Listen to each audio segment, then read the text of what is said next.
The internal code of conduct here at Herald Towers is pretty standard fare for a modern office environment, a manifesto for beige conformity that asphyxiates creativity, homogenizes thought and amplifies one's inner scream to deafening levels.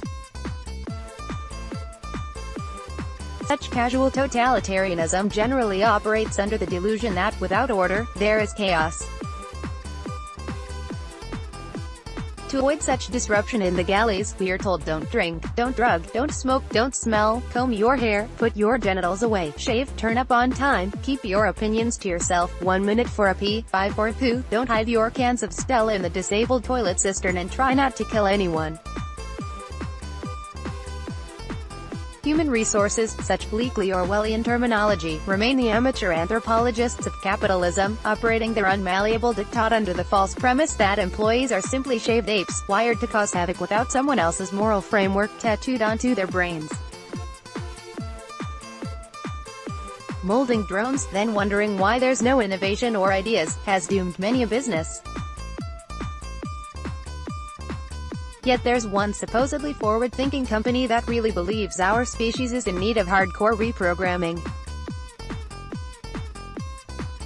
In the future, perhaps they'll manage that ambition quite literally. But for now, omnipresent tech titans Google are so afraid of human fallibility that they actually state "Don't be evil" in their company handbook. Not only that, they made it the company motto.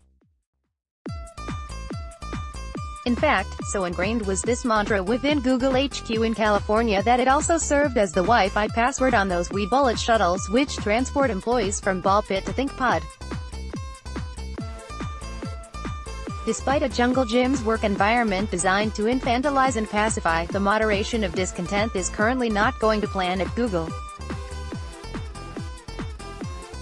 More than 3,000 employees recently signed a letter in protest against the firm working on an artificial intelligence project for the U.S. military, entitled Project Maven.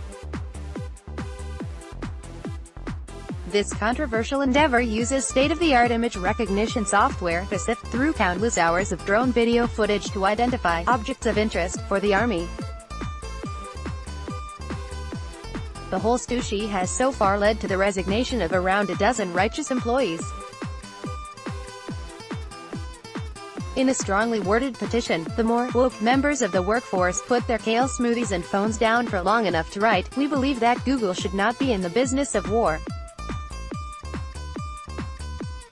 This contract puts Google's reputation at risk and stands in direct opposition to our core values. So did Google bow to internal pressure and call a halt to getting into bed with the U.S. military? An act that seemed to directly contradict their "don't be evil" ethos. No, the motto was simply dropped from the firm's code of conduct instead. No longer will Google workers be advised against evil. Yet, with only 4,000 of the firm's 90,000 employees signing the petition, we can safely assume the remaining 86,000 Googlers were not all that adherent to their former motto anyway. Study shows we only see what we want to see. Hitler fled to Argentina. The CIA killed the Kennedys. Kubrick faked the moon landings. The royal family are shape-shifting aliens. Brexit is not an elitist power grab. Left-leaning Scottish newspapers are unionist Trojan horses. It seems the more outlandish conspiracy theories are, the more of our precious time they can waste. Moderators at heraldscotland.com would certainly agree. Let's not be so quick to mock alternative perceptions of reality, however. No one's mind is perfectly tuned to the frequency of universal truth. This is evident in day-to-day life when the masks that lubricate social interaction slip and we stand naked, expressing passionate convictions to others who are too polite to inform us that we're completely mental. In public, that is. On the internet, however, no masks or social niceties are necessary. The power of instant communication clearly exposes humanity's true face as a particularly fractured Picasso.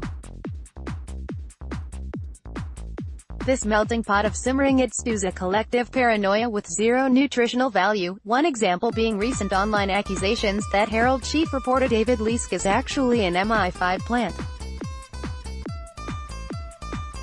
You may even have seen him on the telly last week denying it. Should have had a shave, Dave. I'll let you in on a little secret, though. That BBC appearance was all clever subterfuge. What you thought was the Herald hack defending the Fourth Estate was actually a self-aware hologram, one which truly believed it was the real Leask. And despite this projection's very plausible denials, Leask actually is MI5.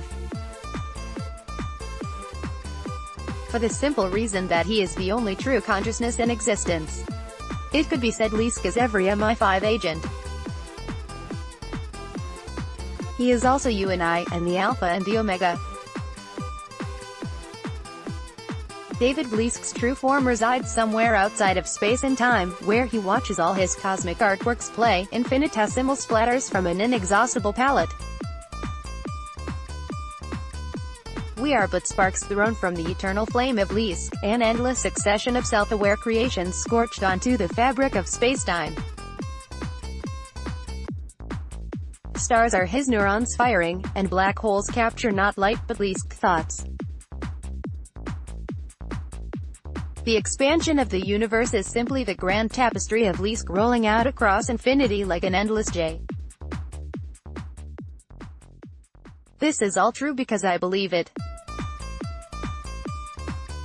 And I don't care how a new psychological study from the Zurich Institute of Public Affairs suggests my fallible human mind has misunderstood logical probabilities because it despises uncertainty.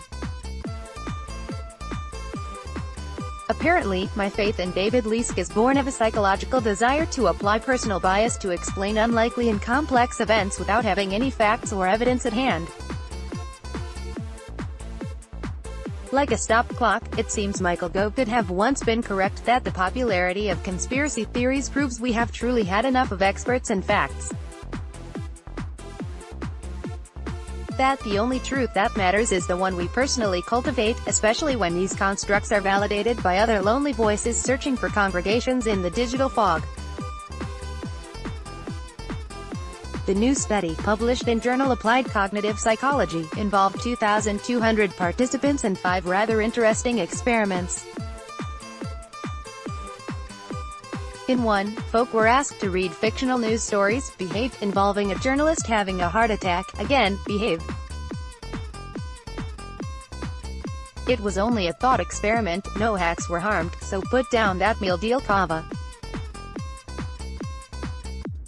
Different volunteers were told that the journalist either had a 1%, 25%, 50%, 75% or 95% chance of having a heart attack. They were then asked to rate how likely it was that the journalist had experienced a heart attack or had been murdered. And lo, the more unlikely the heart attack scenario was, the more participants believed that the journalist was somehow murdered. It's stating the obvious somewhat to say that people often jump to the wrong conclusions, but to see this verified by professional observation is worthy of highlighting. In a second experiment, the volunteers were told that this poor seeker of veritas and gatekeeper of democracy had recently reported on government corruption. This time, even more participants believed that he had been murdered. Again, a pretty obvious conclusion, but evidence that despite having limited or no facts, the dots still have to be joined in our minds. Suspicion of foul play often fills the gaps perfectly. The lower the probability of an event, the stronger participants embrace conspiratorial explanations, the authors concluded in their study. Conspiratorial thinking potentially represents a cognitive heuristic, a coping mechanism for uncertainty. How not to first put someone in the classic movie Whiskey Galore, countless crates of Scotland's greatest export since wedding day transvestism wash up on a remote island's shore. More worthy recipients would have been the residents of British Columbia in Canada, who haven't been so fortunate with the sea's bounty. Over the past few years, the traumatized locals have discovered 16 human feet washed up on their shoreline.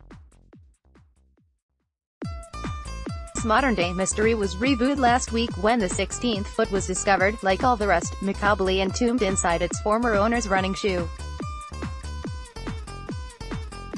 Despite the frequency of these finds, local police never suspected foul play was afoot. Exotic theories concerning gangsters, pirates, serial killers and even aliens belie the fact that 8 of the feet were identified as victims of drowning. As there are 7 million folk crammed along the Salish Sea, the death rate is apparently much higher than in similar bodies of water. But what has really perplexed investigators, however, is why it's only feet that have been washed to shore. Until now, that is, with some smart lateral thinking by local scientists finally providing an answer. Decomposition takes place much quicker in the water. Hungry fish also play a part, and with the ankle being one of the skeleton's weakest joints, it quickly becomes separated from the leg. Where the real eureka moment derived, however, is with the simple solution to why no bodies have been found. Apparently, recent changes in the material running shoes are made from now cause them to float in water, where historically they would have been doomed to a fate on the seabed. Notice there are no feet washing ashore in stiletto heels or flip-flops, said Gail Anderson, from the Center for Forensic Research at Simon Fraser University.